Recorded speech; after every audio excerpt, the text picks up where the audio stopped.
10वीच्या परीक्षेचा पहिला दिवस आणि एक धक्कादायक घटना घडली. तेलंगणातील कामारेड्डी येथे 16 वर्षीय विद्यार्थ्यांनी श्रीनिधीचा हृदयविकाराच्या झटक्याने मृत्यू झाला. श्रीनिधी सिंगारायपल्ली गावातील रहिवासी होती आणि ती 10वी मध्ये शिकत होती. गुरुवारी शाळेत जात असताना तिला अचानक छातीत वेदना जाणवल्या आणि ती शिक्षकांसमोरच कोसळली. तिला तातडीने खासगी रुग्णालयात दाखल करण्यात आले, पण डॉक्टरांनी तिला मृत घोषित केले. प्राथमिक उपचार करूनही तिला वाचवता आले नाही. तिच्या मृत्यूमुळे गावात हळहळ व्यक्त केली जात आहे. गेल्या 20 वर्षात मुलांमध्ये हृदयविकाराच्या झटक्यांमध्ये 22% वाढ झाली आहे. हा चिंतेचा विषय असून मुलांमध्ये अचानक छातीत वेदना किंवा दम लागल्यास तात्काळ डॉक्टरांचा सल्ला घ्यावा.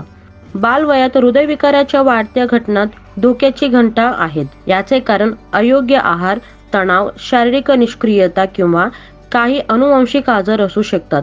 पालकांनी आणि शिक्षकांनी मुलांच्या आरोग्याकडे अधिक लक्ष द्यावे आणि वेळोवेळी वैद्यकीय तपासणी करावी.